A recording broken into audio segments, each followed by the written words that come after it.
Sylva as APC candidate for Bayelsa governorship election. And later on the show, 107 non-7 APC senators throw weight behind President Tinubu's call for caution over academic record as Nigerian ambassador to Burundi tells Atiku to give up in his attempt to bring Tinubu down. I'll be hanging out with Babajide Kolade Utitoju and Asuko James. If you're ready, let the hangout start now.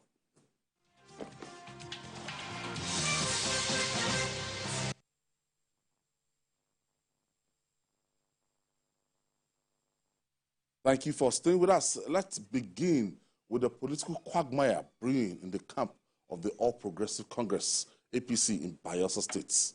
A federal high court sitting in Abuja has disqualified Timipre Sylva as the APC governorship candidate for the November 11 election in the states.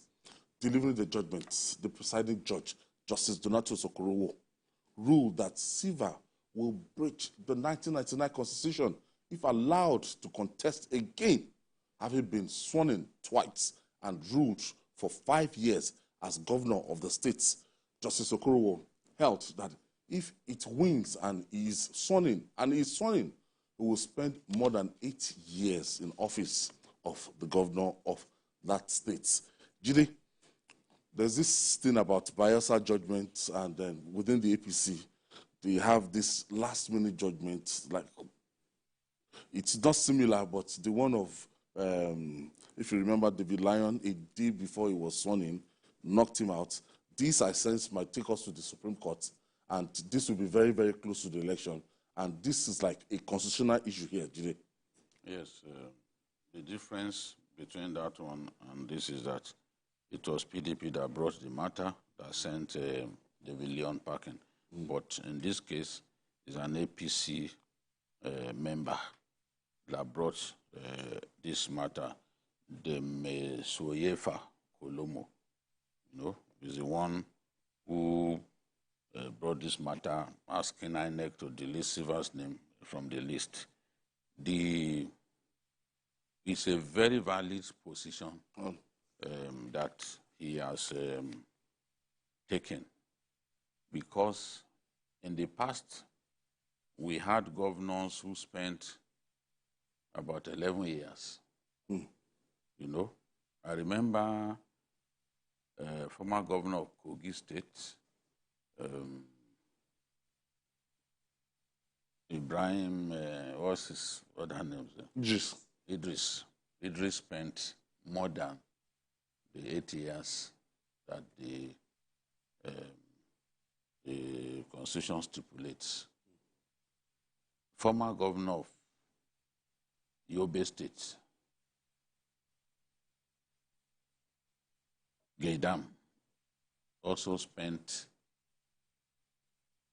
more than because Gaidam succeeded his boss, who died,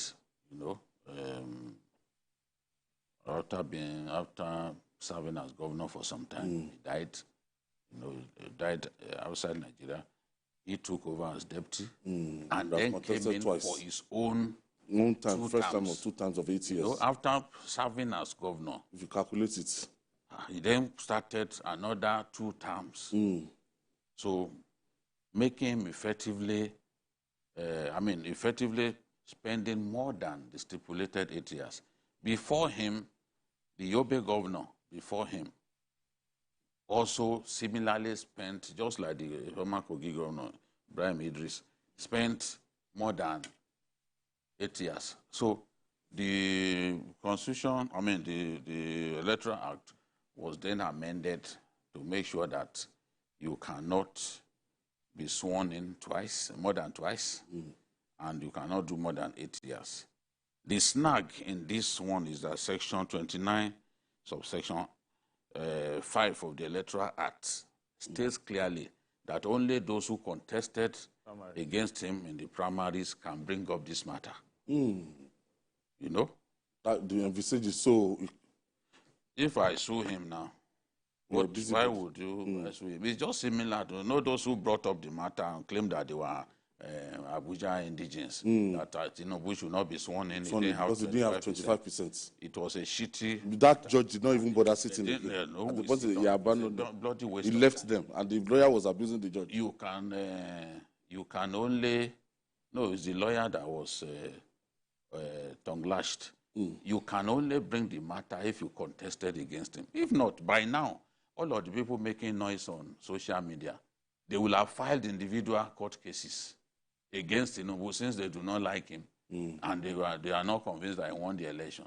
They are convinced that it's the person who came third that won. They will have filed individual cases. Even the courts will not be able to handle the situation. So in saying that it is the person who lost that can challenge the outcome, they were very, they are very sensible. That runner up, so that, or you are part of the... Yes, you are the one who, you saw certain things, you were offended, you were wronged, you were cheated by the manner the thing went. You are the one who can sue. Benefit from it. Yes, you are the one you can argue that, I could have won if not for some of these things that happened. So the law is very clear. Now, in this case, this person did not contest against him. So that is so the court will most likely rule on the matter of low cost. Oh, this person is not contest against it. No. The person that got this judgment. Yeah. And the Electoral Act says clear in section 29, section you must 5. Contest in the primaries. That is the thing. This is not the end of this matter. No. You remember Mama Taraba. This was similar. That time some of the big lawyers said, no, this thing. But they know the law. These big lawyers, they know the law. But at the end of the day, what we said as ordinary laymen, they like to call us laymen, was what prevailed in the end. So we are not learned. But the law is written in English that we understand, so we can interpret. The Latin one will go to Google. Now, even if the judges of the appeal court decide that, okay, in spite of the matter of low cost, we want to look at the merit of the matter, it may still not send Sylva packing. Remember what happened in Kaduna? And they said, okay, you abandoned your case. But they still looked into the merit of the matter, despite ruling that the PDP abandoned his case and PDP lost based on that level of technicality. But they still decided to go into the merit of the matter so that the Supreme Court can then decide whether they were even right or wrong in the manner they decided the merit of the matter. So that is what I suspect will happen. But again, the Supreme Court, as not just the court of record, but the court of policy, can decide that, this is what the Constitution says. If we leave this person, it will be in clear breach of the Constitution. It will be in clear breach of our Electoral Act. In such this, they will now use their wisdom. Should we permit him to spend 9 years when the law says you can't do more than 8 years? Or should we permit him to get sworn in 3 times? When the law says you can only be sworn in 2 times?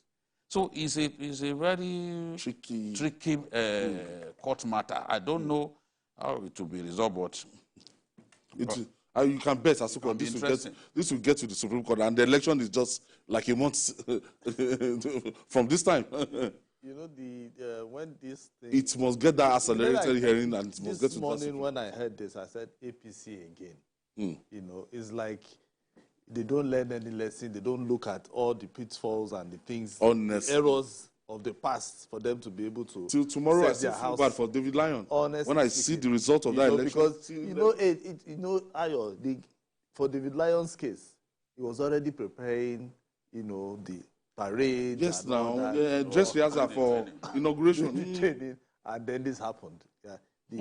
So for they Sylva, brought in Nollywood stars, superstars. They paid them. Of course, go to Bayelsa to come and perform. It was going to be a big ceremony. Oh no! But unfortunately, that happened to him.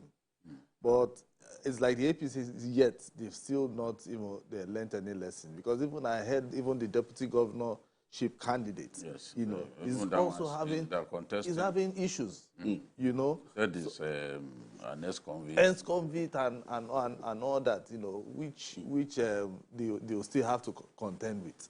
So, but this one, just like Bikio said, the Supreme Court will be the one to really help us out, because there's also the issue about Section 285, whether the matter was actually filed at the stipulated time, which is the 14 days after the primaries, because if not, it means we can also look at that part, apart from the fact that even the person who took the case to court is not a party, was not in the primaries, which the Electoral Act, which DKO mentioned, Section 29 as well as Section 84 of the Electoral Act says that if you did not participate in that particular primaries, you can't bring that kind of case to the court.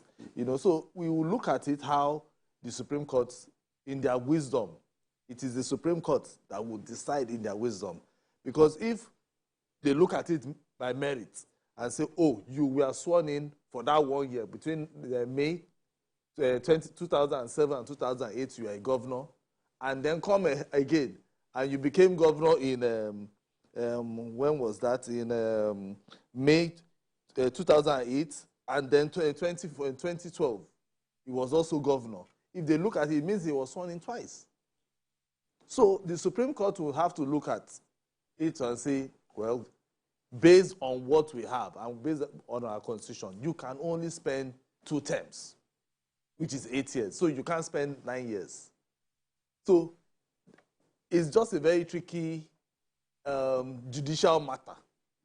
It's very, very tricky. Even there's no lawyer that will tell you that it's going to go this way or that way. So we just want to allow the Supreme Court, to do their work. If peradventure this does not get to the Supreme Court before the election, this will also have a negative effect in whatever the outcome of the election might be.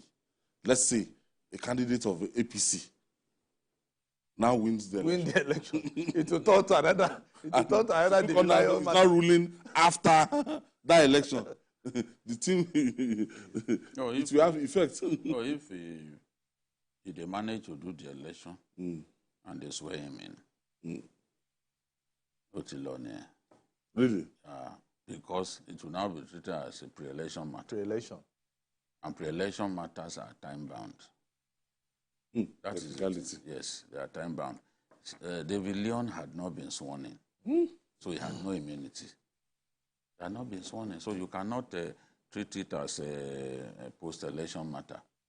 Once a person gets sworn in, it is the tribunals that will handle his matter. And if we bring this kind of matter before the tribunals, they are going to say that, look, there is no jurisdiction, this is a pre-election matter. Of course, it's a pre-election matter, So I believe that the Supreme Court itself had ruled in the past that nobody can expand the scope of the Constitution. And the Constitution is clear about the number of years that you can serve as governor or deputy governor. So that's why I said, as the court of policy, Supreme Court can decide that, okay, in spite of the fact that the person who brought this matter had no locus, this is our judgment. It's within their right. They can assume. Remember, even the Naira redesign matter. Many people felt that Supreme Court had no jurisdiction on the matter, but they assumed jurisdiction. That was the first issue that came up. They assumed jurisdiction and then eventually gave their ruling. So, as a court of policy, I cannot say this is what Supreme Court will do, but this is an interesting matter. You cannot do more than between now and November that the election has been scheduled. It's going to be very interesting. Well, with this step now, it will also be expected to go to the Court of Appeal or to the Supreme Court. Yes. They are going to the Court of Appeal already. Already. So they can't jump that. The Supreme Court cannot assume jurisdiction directly because it's not a constitutional matter. All right. No matter who we are or what we have become, we must not let humanity in us fizzle out. The wife of the Ekiti State Governor, Olayemi Oyibanji, has commenced a community service at the Ekiti State University, where she offered to teach students of education management for free as means of distributing to their development. Contributing to their development, beg your pardon, the governor's wife, who was in the classroom for about 2 hours to share knowledge with the students, said the gesture was born out of our desire to leave the comfort of our office and engage the students in academic work in a classroom.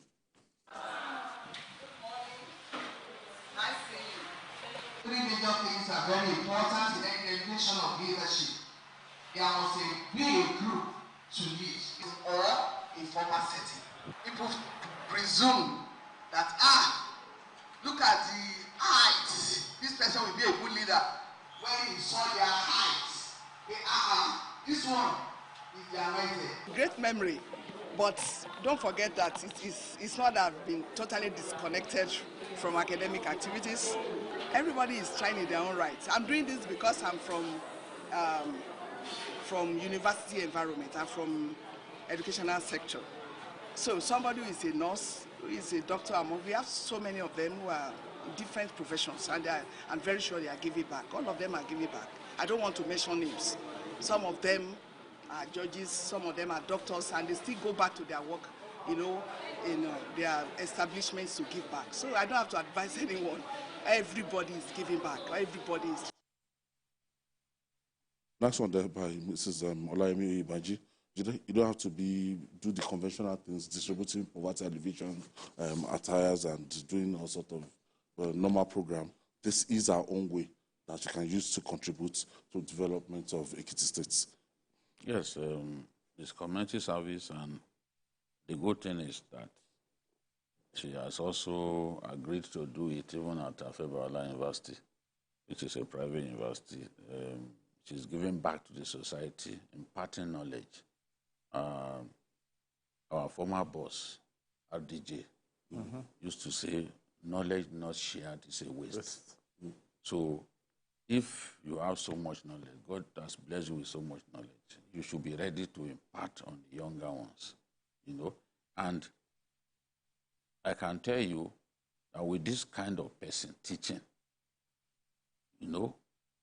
the knowledge part will go right into people's heads. To sink. Than if it's their ordinary conventional teachers. Useful, I remember. Used to. People, some of the big guys in the U.S., so for just 5 minutes, you see big executives, they've come to listen to them. They will pay good money for just a few minutes. But what they will get in those few minutes will be life-changing in nature. This woman has had more than 85 publications in reputable journals to her name, and she has also produced PhD holders, produced master's degree holders, and even graduates, first degree. So it's refreshing to see her do this. And I can tell you those children, those students, this experience will live forever in their minds, that on one occasion the wife of the governor came to teach them, and you can see the level of seriousness, The woman said, look, don't see me as the wife of the governor. See me as your teacher. Don't see me as the wife of the governor. See me as your teacher. So I'm really happy that she is giving back to her constituency. But she's a senior lecturer in the University of Ibadan. At least now as the wife of the governor, apart from other things that she's doing, she has deemed it fit to go into the classrooms and teach. I wish that she'll be able to continue this gesture. The students will never forget. They will never forget. No. It's an experience of a lifetime to have her do this. In my days, University of Lagos, Professor Akifele is still alive now. We'll bring the likes of Remi Oyo, late Remi Oyo. We'll bring the likes of late Olukoyi Ransome-Kuti to come and teach us that direct practical reporting health issues and everything. And those memories there, still like this. Yeah, in modern day universities, there's what they call master class. So in most of this master class, they bring those who are professionals. Imagine saying, you want to say something, teach students about, say, building industries, for instance. You bring a Dangote to come and lecture you. It will never leave your memory, Or you want to talk about banking, you bring a Tony Elumelu to come and talk about it, Or you're talking about media, you bring a BKO, or yourself or myself, because I've done one or two like that for a couple of schools, you know. So all those things are things that students will forever, you know, cherish. Quality. You know, because they know that this is someone who is already practicing. And so if you are telling them that this is how I was able to navigate for me to become successful, they will understand. You know, and don't forget, during our time, our lecturers will always want to talk about books. They will bring several textbooks without giving us, they can even mention people's names, but we will just look at who is the person. Can't. But by the time you bring the person to the classroom and say, lecture this student on XYZ, you will forever remain, as in it will remain in your head. You know, so what the First Lady, the wife of the governor, has done is laudable. You know, I know there are so many wives of governors who are talented like she is, that can also pass this kind of knowledge rather than always sharing wrapper and Indomie noodles outside, you know. So let's go beyond all those things and begin to impact positively. You know, just like Mrs.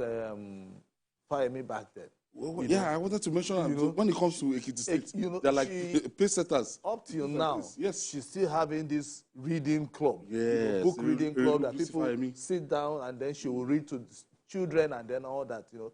So we need more of this, you know, for people to be able to learn more from our first ladies. It is going to go a long way, you know. And I like it that the fact that it's a state university, you know, this is a state university. So if it's just going to be private, people will say it's private, but this is a state university. So she can expand it to even if they have colleges of technology, federal university, or she can go to all those places and then impact the same knowledge to them. Jide, Ekiti is setting the pace again. Yeah, in a way, this is the right example. It's a good example, and it shows that the First Lady is concerned about mentorship and the academic growth and development of the students. And I believe that this is the sort of thing that should be encouraged. There are some very bright first ladies out there who can teach at secondary school level, at any level, you know, for that matter. They need to do this, and our students will benefit tremendously from it. And we have to commend our husband for the good work that he has done. In very humble governor. Bow. Just 1 year, people have seen practical demonstration of service. Bow has changed people's attitude towards leadership in that state. And if care is not taken, the way even opposition elements are taken to him. They are reunited that By the time, yes, all of the big... all the former governors, everybody, the big critics amongst them. They are just the together with critics, they are with him. You know, there are some people that if they tell you that this person is working, you know that. You know that, yes, they know what they are doing because they always criticize. But in this case, he has found a way to melt the hearts of such people. And everyone appears to be singing from the same hymn with him. So, and to have your wife compliment you in this manner, I mean, it's really surreal. And we have to commend the first family of Ekiti for all right. To do. We'll take a break. When we come back, we'll talk more. Still journalist Hangout. We'll be right back after this break.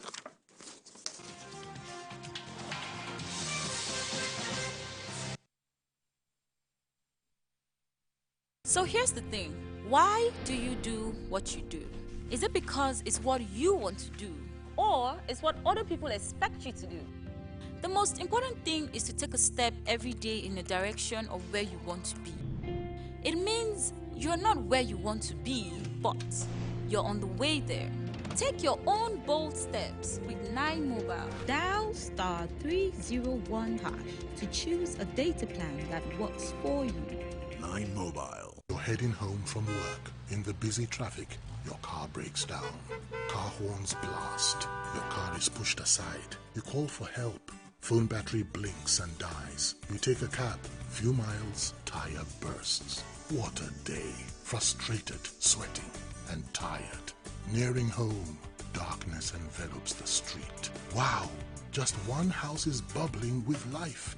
Brilliant lights, loud music, smiling wife, all welcome you. We alone have light? Yes, it's JRB Solar Energy Systems, my anniversary present to us. No matter how dark life is, the sun is gonna shine on everything you do. JRB solar inverters, batteries, solar panels, solar streetlights and more. Telephone 0906 752 1111. Email sales@jrbsolar.com. JRB, the sun is gonna shine on everything you do.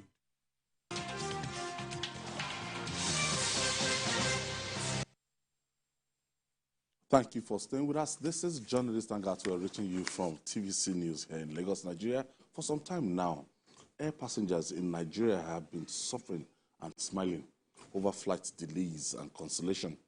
The federal government said it will soon issue an order compelling airline operators to commence payments of compensation to passengers for delay and cancelled flights not caused by natural occurrences. At a meeting with airline operators, the Minister of Aviation and Aerospace Development, Festus Keyamo, said, ask them to establish reliable communication channels for passengers to receive cancellation notices.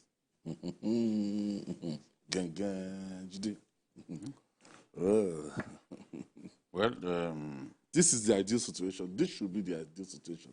to look at the statistics, in 2022, domestic flights recorded 47,144 delayed flights, with Air Peace, Overland Airways, and Azman taking the top spots. I'm not surprised that Air Peace is here. One, they are the market leaders.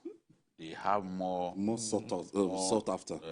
More flights than anybody. They have more flights than anybody, and for that reason, I think they also have operational challenges because the rate at which they delay, only God can intervene. So, if they were operating in a different country, they probably would have sued them out of existence because you disrupt people's plans. If I had an interview, for example, what people do in Nigeria is they simply, if you have an interview tomorrow morning, even if it's 11 a.m., people would rather travel the day before. The day ahead, though, to be safe. Yes. Don't even say first flights. No. First flights are far more reliable than, but there is no guarantee. It's difficult. That even first flights won't be delayed. First flights get delayed. Someone told me, you don't want to, just do first flight. Don't bother yourself. I've done first flight before. First flight meant to go 6:45. I didn't go until like 11. So don't even tell me First that flight. First flight that there is guarantee. No. This same airline that we are talking about, one day I left Kano. We left Kano around 6 p.m. coming to Lagos. By the time we got to, we were to leave Kano 6 a.m. 6 p.m. For Lagos. We didn't leave Kano until 4 a.m. And when we got to Lagos, the trucks that were supposed to carry our 4 a.m. 6 p.m. From 6 p.m. to 4 a.m. 4 a.m. You know, you sleep, you wake up. You wake up, and imagine nobody. Not even 20 days. Things that I didn't plan to buy because I just had to while away time. From the VIP, I will come into those places where you had the shops, like buy biscuits, gist with the woman there. You look at the hours now. I was, what, you see? Because I had slept for hours. I would get up and see this part and there's no, the flight was not ready. We left 4 a.m. We got to Lagos, 4 a.m. We left, I think, some minutes past 3 or so. We got here 4 a.m. By that time, those who were supposed to carry our luggage, it's like they went to wake them up. We wasted another 30 minutes before we could collect our luggage. So it's a problem in our country that we have not addressed. If it was possible to sue these people, you know, some Nigerians at a point, they will get frustrated, they will start attacking them at their counters. They did it to Max Air now. They destroyed their computers and all that. People get frustrated. And the worst thing is they will not even explain to you. That is it. You are just waiting. No, you are in the dark. You are in the dark. You don't know what the problem is. Some people, someone call it to go and ask, what is delaying this thing? They will not say anything. They will just say, mention operational issues. They will apologize. So I was in the flight one day when the people say, we don't need your apology. Leave us alone. We don't need your apology. You know, it's just a one-liner. We are sorry it was due to operational whatever. And that is it. If people were able to sue them, and effectively, they are made to pay some fines. Honestly. Or compensation, monetary compensation for this, it won't be happening. Now is a minister that was saying, look, you have to come up with a system that ensures that once it's not natural issues, you know, then you have to compensate people. But even that one, if they tell you that, okay, they couldn't fly because the weather was bad, how do you work in the meteorological center? How will you determine whether it was not cost? Sometimes it's aviation fuel, really. Or sometimes there was an airline that was owing money. They were to refuel before going to Abuja. The flight was full. The vendor said, no, unless you pay me what you are owing. We held them to ransom. The passengers lost another 30 minutes. A fully booked flight. Until they look for money, they paid him. No, he then gave them the aviation fuel and left. So a lot has to change about that sector in our country. And so, the last time I was coming from Abuja, I just noticed that we had 1 hour delay, and the next thing they did, they started sharing food. I said, I didn't come here to eat now. What's happening? I knew that I was in for it. The next thing I saw, maybe after 2 hours, I just discovered that APC just gave me their international flight. They just brought in one, what's the name of that? Airbus, if you see from Abuja. Very big. Very big Airbus. Very spacious. They just brought that Airbus. Everybody. Like Sati. I said, man, but that's the only way they can regularize the delay that has been they've made so far. That day. I think when these airlines, they have operational problems, you know, it is good they don't even, they should be able to know that, okay, fine, this is the number of people that they want to take fly from point A to point B, and not begin to sell tickets and sell tickets. By the time you sell so much tickets, you begin to have these problems, you know. And I don't know, just like DK, AP seems to be the only airline that is going to virtually everywhere in Nigeria. At a point in time, he bombed. So, you know, just say he bombed. We just move at that time. But now you can't put it again. Sometimes you can't even. But they are still very, very, at least the delay rate should be like almost it. It can't delay you. Hardly will they delay you like that. Like the way they delay. No, that one is that one is a spiritual problem. That was a spiritual problem. 6 p.m. to 4 a.m. You would have just gone down to enter Ekele de Nuchu. Airpeace, Max Air, Arik Air, most guilty, as 55% of domestic flights delayed in Q1 of 2023 were by them. So just these airlines, Airpeace, Max Air, Arik Air, just 3 of them accounted for 55% of delays. And I think Arik, after Airpeace, they have the highest number of... There was the day I told a friend that I bought Dana ticket. He was like, Dana? So I don't say, yes, I bought Dana ticket. So they delayed the flight for 1 hour. I say, don't enter. Then later, I now called, they now said, okay, we should start boarding. I called and he said, are you sure? I said, yeah, are you sure it's that? I said, look again. You know, when people begin to have doubts about a particular airline, you know, it becomes a very big problem. Even sometimes the plane will be on ground. Yes. But that's no guarantee that you will go. You know, so I think if people begin to sue airlines, you know, airlines will begin to cut the number of locations and places that they are going to. And so that people will now know that if I'm saying 6 o'clock, I have to leave at 6. If I want to leave at 8, because so many people have lost jobs because they want to just fly from Lagos to Abuja or Abuja to Lagos. And the airlines will do nothing. They will keep quiet. If you go there, they don't even have no explanation whatsoever. The one that is annoying is the one that you just said. They know that they have that problem. They will now say, okay, fine, after 2 hours, they will keep...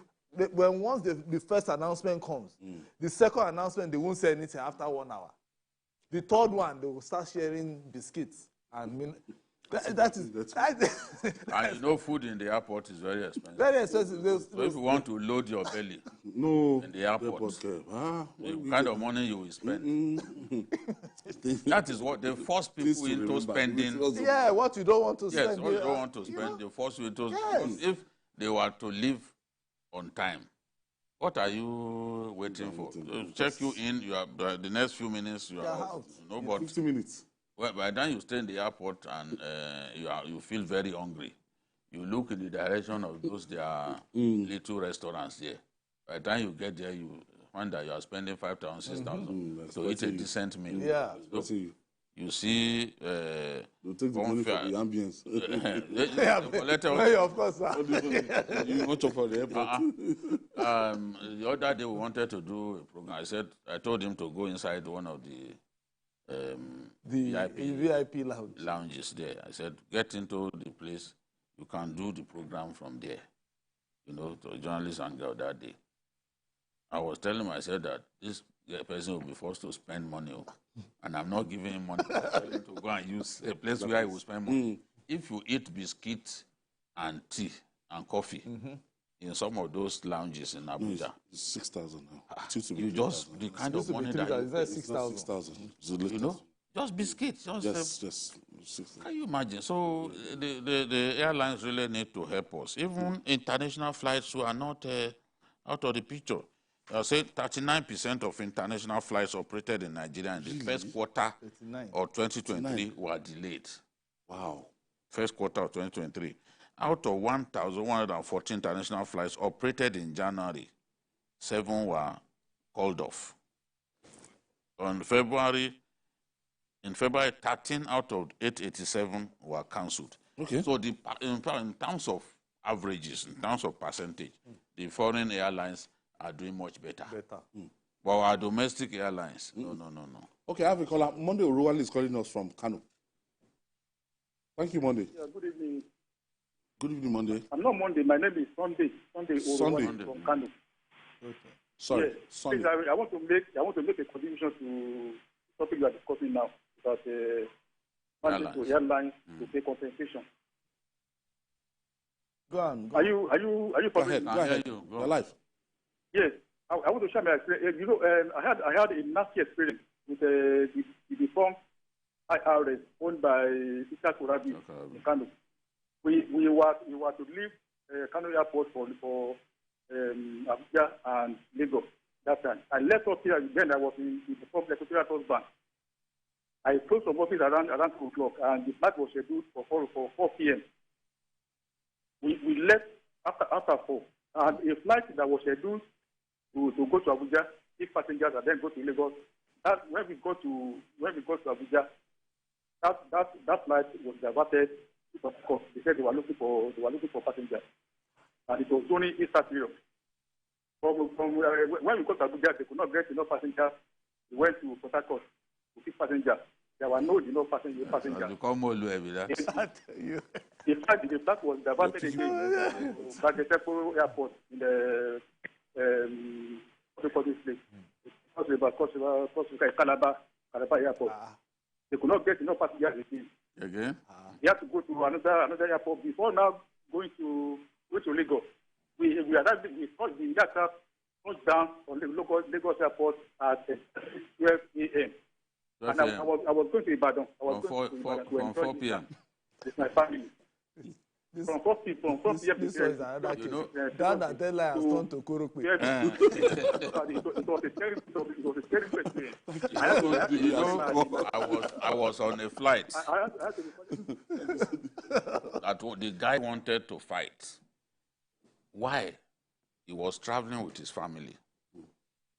They had the flight to catch in the night.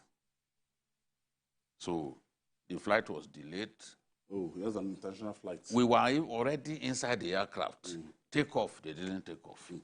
So he knew that he would miss that international flight in Lagos because he was already expecting that at least he will get there and connect.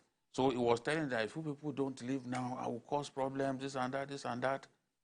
But they didn't leave. They said they were looking for fuel. The fuel gauge of the aircraft didn't work.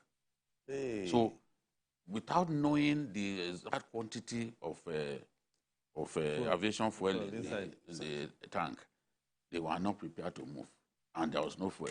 You know what they eventually did? They now took us to Port Harcourt. They said Port Harcourt was close. They took us to Port Harcourt. It was at Port Harcourt that they got fuel and filled up before that guy. You know, because by filling up, that was their guarantee that whatever happens, they won't run out of fuel. They didn't say this to everybody. It was when we came down, the journalist in me pushed me to confront one of the senior cabin crew person. And I was like, why did you people do this to us now? Why? And I said, we cannot, if we announce that this was what it was, cause panic. But this was what happened. Because when we got to Port Harcourt, we called our bosses. They said, okay, go to Port Harcourt. There is fuel there. We now put sufficient fuel before we started going. You know? So these things happen, and it's just terrible.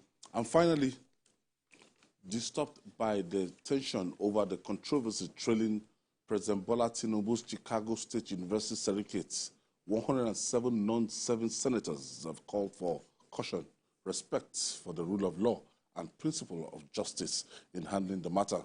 Speaking under the banner of the APC non-serving senators group, they threw their weight behind President Tinubu. Meanwhile, the Nigerian ambassador to Burundi, Elijah Oyoga, has urged for the presidential candidates of the People's Democratic Party, PDP, Atiku Abubakar, to give up on his attempts to bring down President Tinubu. Speaking on TVC News Current Affairs program, Politics Tonight, Ambassador Oyoga described the move as belated. Let's hear from the ambassador. I mean, the vice president talked about the fact that Nigeria is not ripe for a Muslim ticket. I agree, you know, but again, I will also put the question to say, okay, it's because Muslim ticket obviously has won the elections, but even if he didn't win the elections, for example, is it also right, you know, for a Northerner to be president and for 8 years and for another Northerner to even attempt to become president for probably another 8 years? So we are saying on the one hand that, you know, Muslim ticket is not right for the country due to the nature of diversity we have in the country. But are we saying that people from the southern part of the country also don't deserve to be president after an 8 years presidency of a Northerner in Nigeria? I mean, a Fulani man for that instance. So after one Fulani man finishes, another Fulani man takes over. Is that now correct? Or is that now right for us in Nigeria? The most legitimate way of getting yourself to become president or to get into any political office is through the elections. And looking for technical issues, as far as I'm concerned at this point, doesn't make a lot of sense. And he indeed called for coalition for quite a lot of other parties to join him in the struggle. That coalition that they are trying to build in Supreme Court would have been much more beneficial if they built it before the elections. So I wonder what this coalition, afterthought coalition, will bring to them at the end of the day. But of course, you can see that they have actually said, no, everybody should carry their cross. Whatever you find, take it to the court. Luckily, the Labour Party and NNPP and even the APM that are in court never went to Chicago State University, so they can't even add this as part of what they are taking to the Supreme Court. Whatever grounds they have, they should go ahead with it. And whatever grounds His Excellency, the former Vice President, has found, he should also go ahead with it. But what is important is that once the Supreme Court gives the ruling, that brings an end to this, and then we can move on and wait for the next round of elections. Ambassador Elijah Onyagba speaking on our current affairs program, Politics Tonight. Jide, now we are waiting for the Supreme Court to actually put an end to this saga. That's the point that the 107 senators, non-serving senators at this time, that is what they are saying, that look, this controversy is needless, is pointless at this time, and it is not unusual for world leaders to face some level of scrutiny. Obama, you know, they even accused Obama of not being born in the U.S. He had to fight and fight, defending himself over that. Even Indian President Modi, too, was accused. So from time to time, this happens. But what the senators, led by Senator Bashir Lado, are saying is, let's allow the government to focus on governance and brush this matter aside. They're also saying, well, since the matter is already before the courts, what is all the noise about? Let's leave the courts to do their work and decide on the authenticity of the president's diploma, as the Americans call it. Some will say that the way things are now, that they're calling for his resignation now on moral ground, that the president should resign, that he shouldn't even wait for that Supreme Court. Well, they feel that the outcome of whatever happened at CSU, that the president should throw in the towel. What is the outcome? What is the outcome? There was nowhere in the deposition that the registrar said the certificate was fake. Yes. He's certainly not going to say that. The only thing they are holding on to is where he said that he did not, that he could not authenticate it. What they brought. And it makes no sense for him. It was not the issue. He was not there when it was issued. You want him to defend something. He made the point clear that he was not there at the time it was issued. Perhaps the issuers are even dead, because my own VC is long gone. So if I want to do a replacement, this thing, because they were arguing, oh, signature, don't match this, you know. So I will go and wake up the dead and say, come and sign my this thing. I will come and sign, because so that people will not complain. People are free to make all their complaints. For the first 2 days after the deposition, they were quiet, because the man affirmed that this is the person. It's not a woman, because they regaled us with her. Oh, it's a woman's certificate. They said, no. No, the person we gave admission to is Bola Tinubu. Even the issue of the security number that they made so much noise about, it's been confirmed that the security what's it called? Number belongs to him. Yes, the social security number belongs to him. Yes, these were some of the things that they made so much noise about. These guys, before and after the election, they made so much noise about civil forfeiture. They did not even know the difference between civil forfeiture and criminal forfeiture. A man who was never brought to court, was never charged for drug running or anything, you are accusing him of being a drug lord over an account that he was not the only one operating it. Just because you want to destroy him, you are not happy that he's the one who won the election. And you are incapable of winning an election. So now, why didn't they ask? Why didn't Waziri's lawyers ask the CSU official, is that certificate fake or not? They knew that if they asked him if the certificate was fake, and the man said no, it's not fake, that is the end of their story, matter. So the person depositing for an issue, or the deponent, I don't even know the word, I can't remember the word, would only answer questions that you ask him. And some of those questions, some of those answers were brief. Very brief. Out of like, a 5-hour deposition, out of a 5-hour deposition, all they can take out of it is where he said, oh, it did not emanate from us, therefore we cannot authenticate. So There is someone in our office, one of our management staff. In fact, she just completed a course in the US. And what they did is, they told him, we have vendors who produce the certificate for you. We don't do it by ourselves. And they gave her multiple vendors. The things that we take lightly, take seriously here, over there is not even, nothing to them. And that is the point that Kwerogi was making. In the second write-up that appears much better than the first one, where he was saying that, look, it's ignorance to imagine that, okay, the system in America is like our own.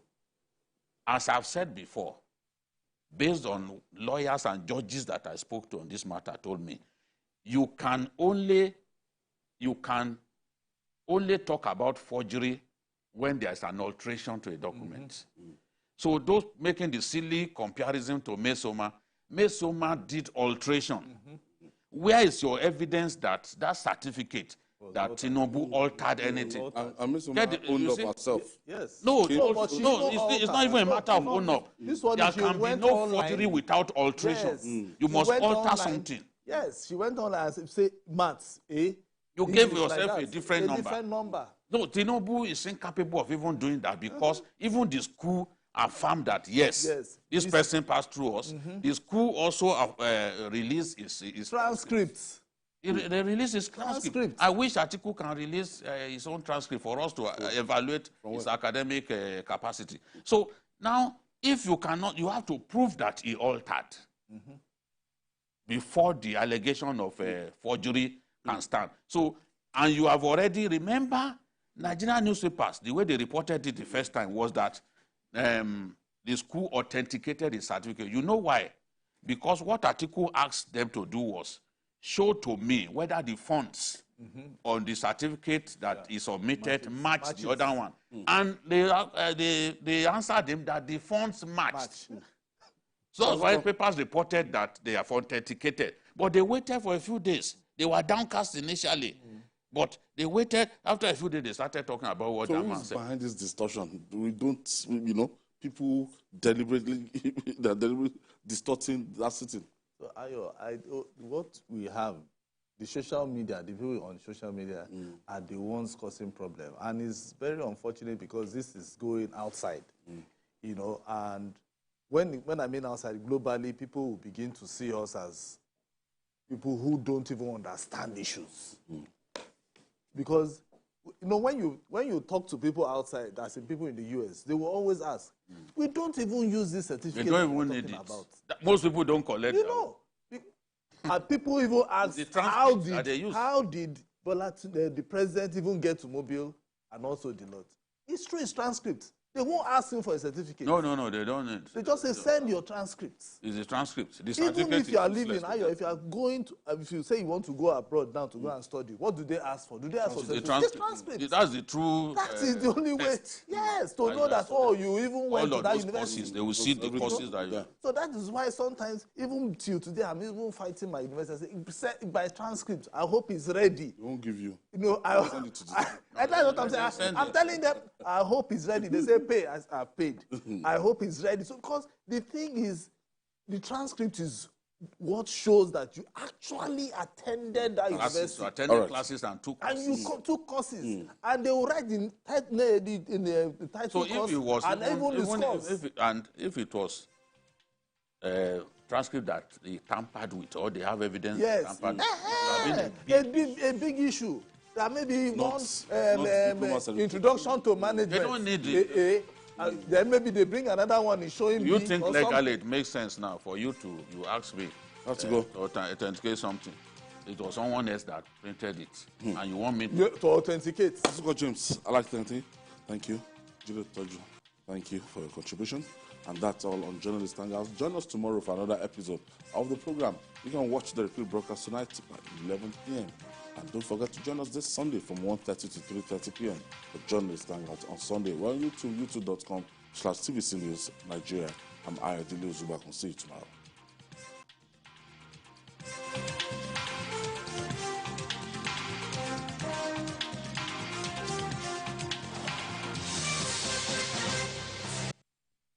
calling Bastion HMO. Thank you. Now that was my health insurance partner. Yeah, I was just as skeptical as you were about health insurance until I tried Bastion HMO. I got a healthcare plan that's right for me and my family. I have access to top quality healthcare services and facilities. We also get access to over 1,700 hospitals and clinics. Call 0800 Bastion, Bastion Health, the HMO that puts you in control. The following is a paid presentation by ShopX TV. Do you struggle with having an active and healthy lifestyle due to your busy schedule? Do you find it's difficult to make it to the gym? You want to improve your overall health, but don't know where and how to start? Medical experts agree that walking, running, and jogging are amongst the best ways to stay fit and enjoy a great active and healthy lifestyle. What if there was a convenient and affordable way to improve your health, improve your mood, and lose weight right in your own home? Introducing the SportX Digital Compact Treadmill, the compact foldable treadmill that makes being active and losing weight fast and easy. Just unfold it and walk, jog, or run while you watch your favorite programs on TV. And when you're done, just fold it and store it away. Now that's convenience. The secret is its advanced design that houses a 1-horsepower motor that is twice the size of most treadmills, packed into a nice compact unit, powering every step you take. You get the SportX Digital Compact Treadmill System complete with a rugged commercial-grade ultra-durable traction belt, large LCD multifunctional display that displays speed, time, distance, calories, and has 12 different exercise programs, as well as a magnetic safety key for added security. The SportX treadmill has really helped me get back in shape after childbirth. I love it because it's compact and can fit anywhere in the house. And when I'm done, I fold and put it away. Easy peasy. This is the best piece of equipment for people like me who want to stay active without leaving the home. I simply unfold it and use it while I watch my favorite program on TV. Joining the gym can cost an absolute fortune, and you could be paying up to 600,000 naira in annual gym fees. Get the SportX treadmill to save